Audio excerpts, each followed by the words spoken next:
In the center of North Korea's capital city Pyongyang, there is a hotel. What's so interesting about this hotel is not only its sheer size, being the tallest tower in all of North Korea with over 105 floors, the fact that it's empty. No guest has ever stayed in the hotel. This 180-foot tall building would just sit there, day after day, waiting for guests.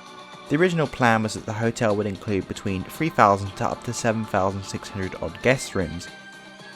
North Korea promised that foreign investors could come and operate casinos, nightclubs and bars. The hotel would have 5 revolving restaurants, business facilities and a number of lounges for guests to relax in. However, as we just discussed, these plans would never materialise. Instead, this building would linger away in the centre of Pyongyang, making history as the #1 tallest unoccupied building in the entire world. Today on Asamations, we'll be discussing why the hotel was built and why hasn't it been completed.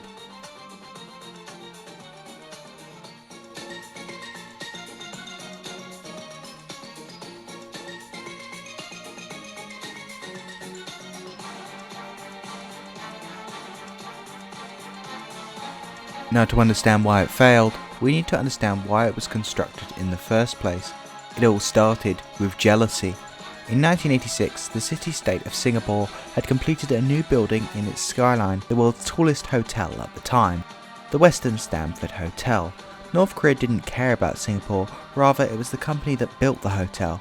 The company was called the Sejong Group. Based in South Korea, this made North Korea feel very uncomfortable.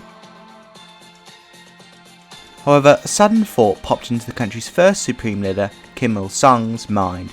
If South Korea could make the tallest building, why couldn't North Korea? This was also during the Cold War, and so what made matters worse for North Korea was when world attention shifted towards South Korea after the country hosted the 10th Asian Games in 1986 and won the bid to host the Olympic Games to be held in 1988 in South Korea's capital city Seoul. So after North Korea asked South Korea if it could help organise some events, South Korea refused, infuriating North Korea. So with this skyscraper, North Korea could show to the world that it too could build a skyscraper just like the South Korean company in Singapore, but bigger and so much better. This would also divert attention from them to North Korea.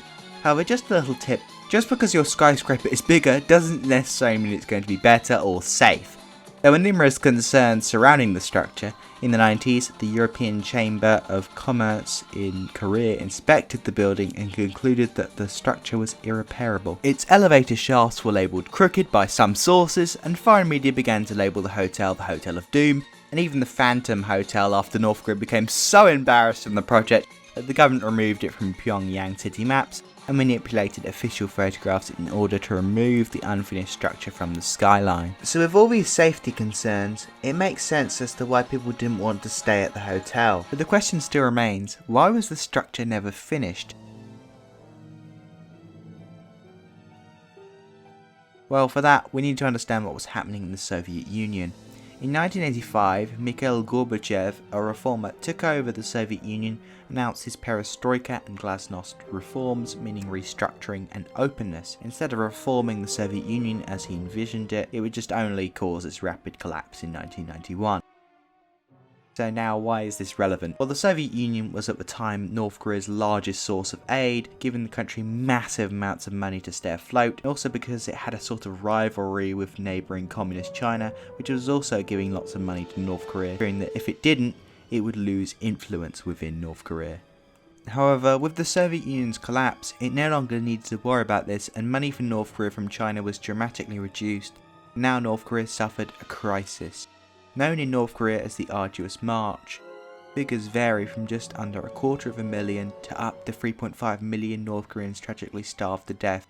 Out of a population of 22 million back in the 1990s, that was devastating.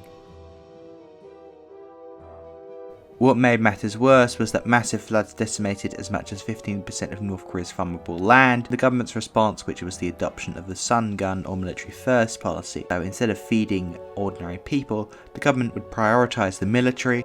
This only made the situation even worse. The government was forced to beg the international community for foreign aid, as aid poured into North Korea from all over the world, including from the United States. And so this hotel in the middle of Pyongyang was probably the least important thing that the government was thinking about at this point. Construction by this time had completed the height of the tower, making it the tallest building of the world of that time. However, although the height of the tower was complete, the outside and inside remained unfinished, and with what was happening, the tower would remain that way for quite some time actually. However, in 2008, construction resumed after 16 years of inactivity, when the North Korean government reached a deal with construction firm Orascom Group based in Cairo, Egypt.